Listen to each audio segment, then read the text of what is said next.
क्या हो अगर दौलत बनाना इस बात पर निर्भर ना करता हो कि कोई कितना कमाता है, बल्कि इस पर करता हो कि वो अपनी कमाई के साथ करता क्या है। आज हम इसी आइडिया को गहराई से समझेंगे। तो सवाल यही है, ज्यादा कमाई या समझदारी भरे एक्शन? आज हम इसी पहेली को सुलझाने वाले हैं। हम देखेंगे कि कैसे सही कदम उठाकर कोई भी, चाहे उसकी आमदनी कुछ भी हो, अपनी फाइनेंशियल कहानी खुद लिख सकता है।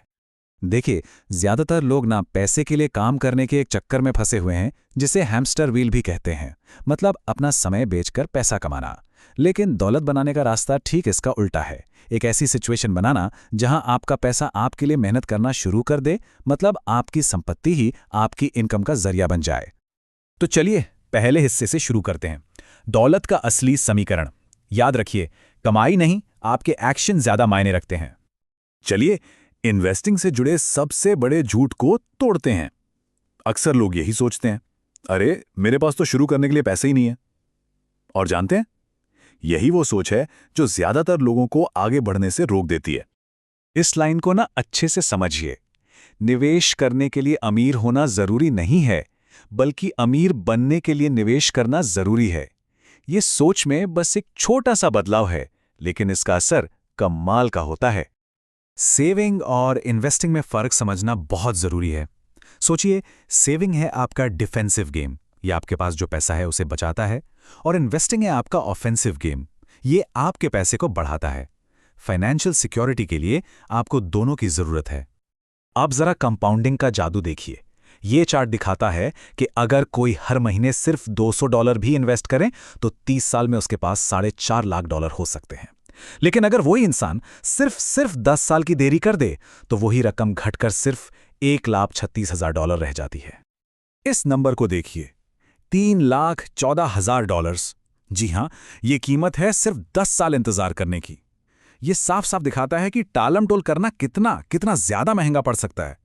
कंपाउंड इंटरेस्ट की असली ताकत समय के साथ ही दिखती है। तो बात सीधी सी है, दौलत बनाने की रेस में समय या तो आपका सबसे बड़ा दोस्त हो सकता है या सबसे बड़ा दुश्मन। फैसला आपका है। चलिए अब आते हैं दूसरे हिस्से पर, वो 4 मजबूत स्तंभ। ये कामयाबी का एक बहुत ही सिंपल सा ढांचा है। पहला स्तंभ, अपनी नींव मजबूत करना। एक भी रुपया इन्वेस्ट करने से पहले 3 से 6 महीने के खर्चों के बराबर एक इमरजेंसी फंड बनाना सबसे जरूरी है। और साथ ही क्रेडिट कार्ड जैसे जितने भी हाई इंटरेस्ट वाले कर्ज हैं, उनसे छुटकारा पाना है। सीधी सी बात है, कमजोर नींव पर कोई मजबूत इमारत नहीं बन सकती।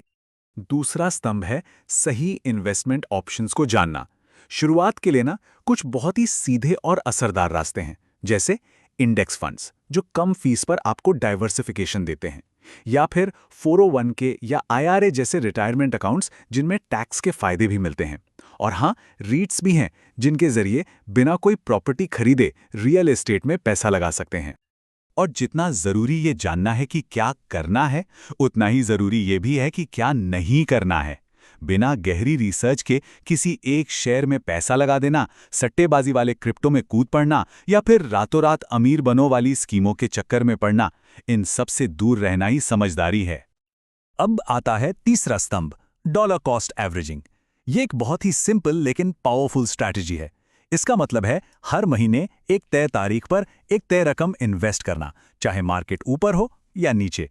इससे ना इमोशंस इन्वेस्टमेंट से बाहर हो जाते हैं। तो इसका माइंडसेट कैसा होता है? बहुत सीधा सा है। मार्केट ऊपर जा रहा है, खरीदते रहो। मार्केट नीचे गिर गया, और भी अच्छा, खरीदते रहो, क्योंकि अब आपको कम दाम में ज्यादा यूनिट्स मिल रही हैं। मार्केट एक जगह रुका हुआ है, तब भी खरीदते रहो। ये एक सेट करो और भूल जाओ वाली डिसिप्लिन्ड अप्रोच है। चौथा और आखिरी स्तंभ, और शायद सबसे जरूरी, वो है समय। ये मशहूर कहावत सब कुछ कह देती है। इन्वेस्ट करने का सबसे अच्छा समय 10 साल पहले था, दूसरा सबसे अच्छा समय आज है। समय ही आपकी सबसे बड़ी सुपर पावर है। चलिए अब आते हैं तीसरे हिस्से पर। अब तक हमने थ्योरी समझ ली, अब बारी है एक्शन की। आपकी 5 स्टेप एक्शन प्लान। तो ये रहा आपका 5 स्टेप प्लान। पहला, एक ब्रोकरेज अकाउंट खोलिए। दूसरा, हर महीने ऑटोमेटिक इन्वेस्टमेंट सेट कर दीजिए। तीसरा, S&P 500 जैसा कोई कम लागत वाला इंडेक्स फंड चुनिए। चौथा, डिविडेंड रीइन्वेस्टमेंट को ऑन कर दीजिए। और पांचवा, जो कि सबसे मुश्किल है, इसे बस छोड़ दीजिए। हाथ मत लगाइए, ये एक लंबा खेल है। अब बात करते हैं कि ये सब असल में मायने क्यों रखता है। क्योंकि सच कहूं तो ये सिर्फ पैसों के बारे में है ही नहीं, इसका असली मकसद तो कुछ और ही है, कुछ बहुत गहरा। देखिए, इन्वेस्टिंग का असली लक्ष्य है पैसों के तनाव से आज़ादी पाना, अपने पैशन को फॉलो करने के ऑप्शंस होना, अपनी जिंदगी के फैसले खुद लेने का कंट्रोल होना और अपने परिवार को एक सुरक्षित भविष्य देना। कुल मिलाकर अपनी शर्तों पर जिंदगी जीना।